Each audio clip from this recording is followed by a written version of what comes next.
Good night, viewers. Here are tonight's top headlines. A pedal cyclist dies following a collision on number 28 public road. Guyanese cricket legend Lance Gibbs celebrates his 90th birthday. A fire destroys a home in number 22 village, West Coast Berbice.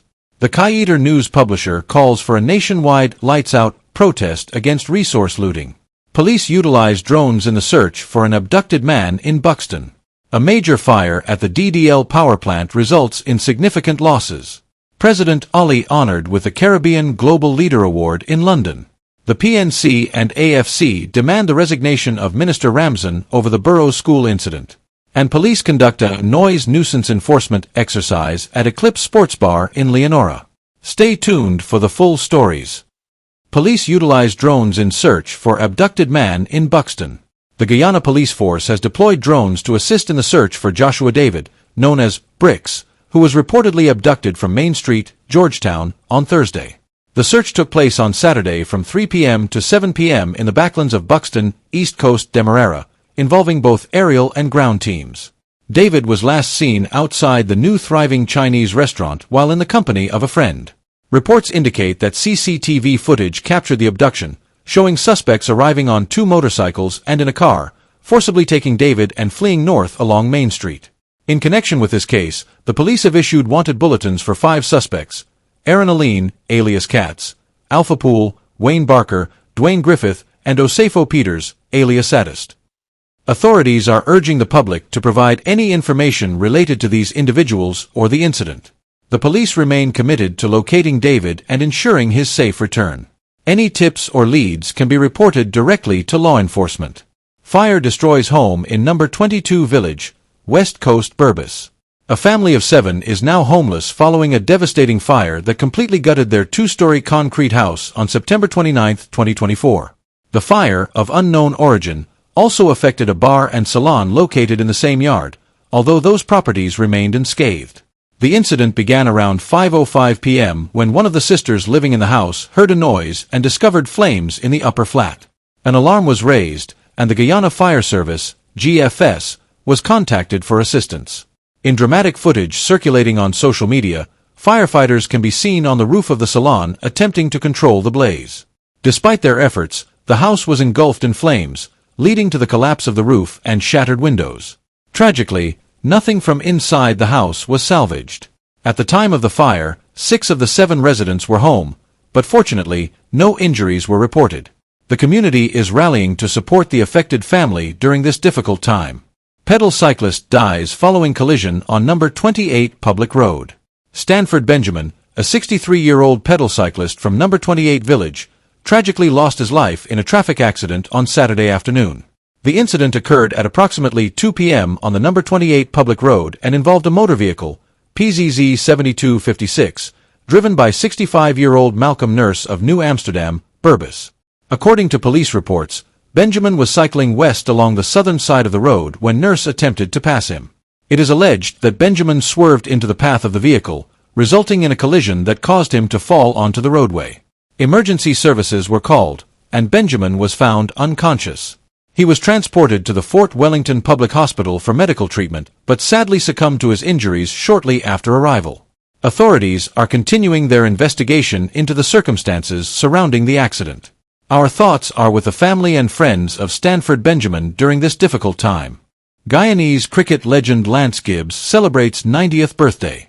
Today, the cricketing world celebrates the 90th birthday of a true Guyanese icon, Lance Gibbs. Renowned for his lissom figure and unusually long fingers, Gibbs revolutionized the art of spin bowling with his unique chest-on action, producing remarkable turn and bounce coupled with fierce accuracy. Gibbs made history as the first spinner to surpass 300 test wickets, finishing his illustrious career with 309 wickets from 79 tests.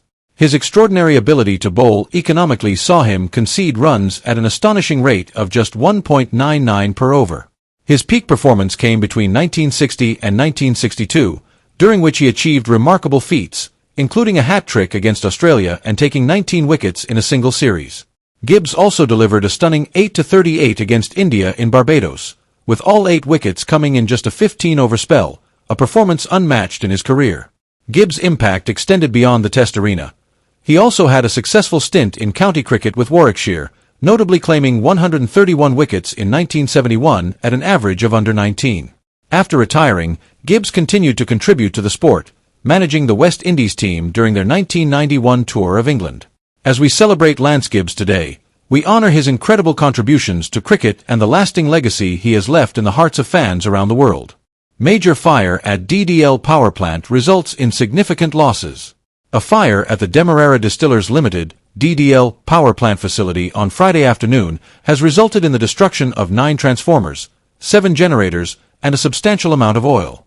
The Guyana Fire Service, GFS, reported that the fire originated in the generator enclosure around 4:43 p.m., with the first firefighting unit arriving on the scene just 7 minutes later.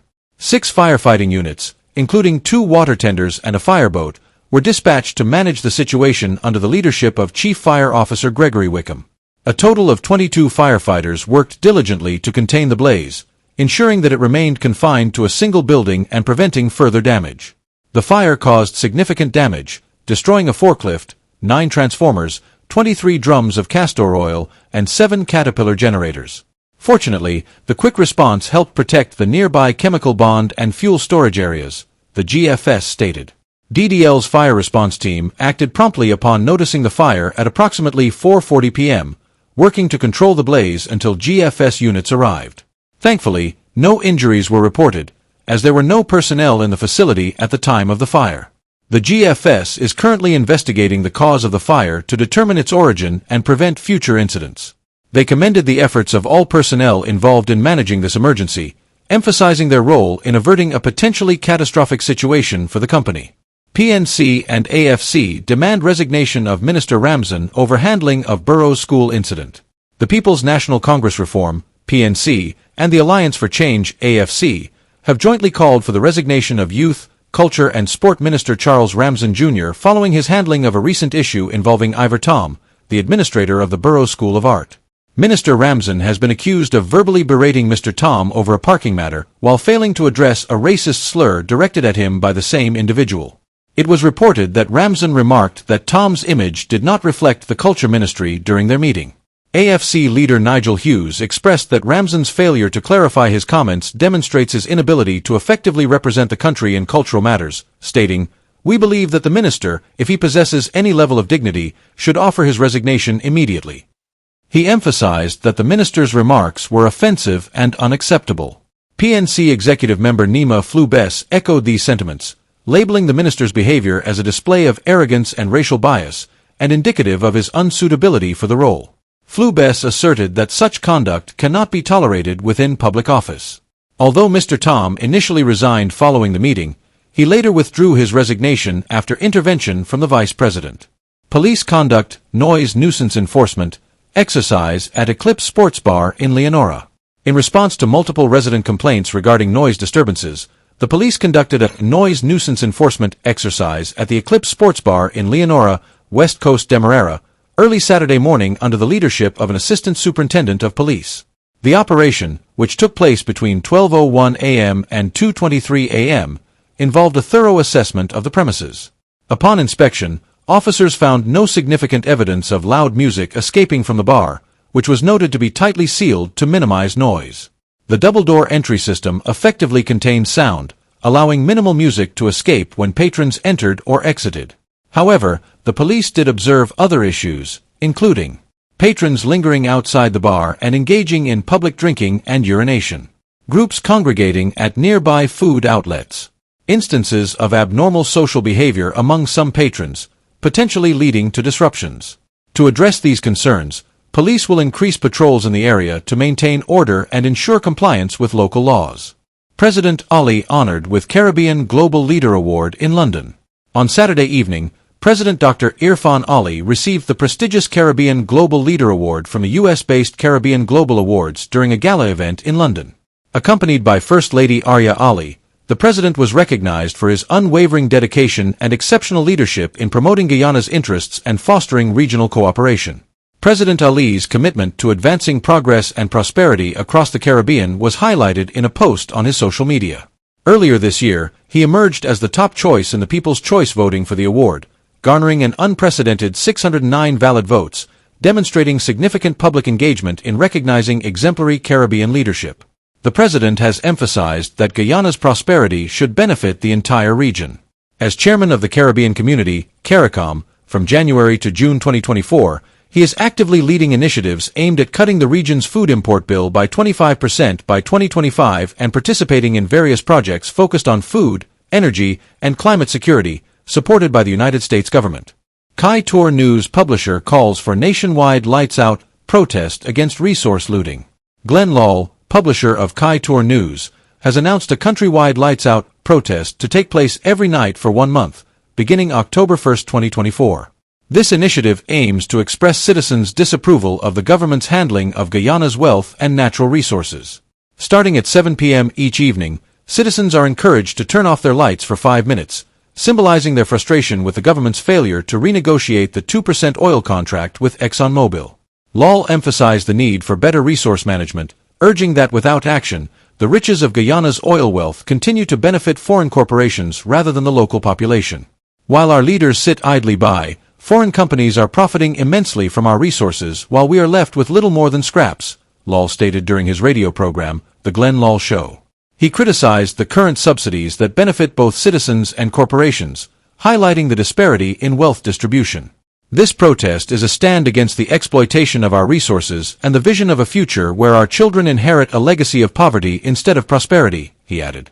Lawle called for unity among Guyanese, urging everyone to participate regardless of their location, at home, work, or even in their vehicles.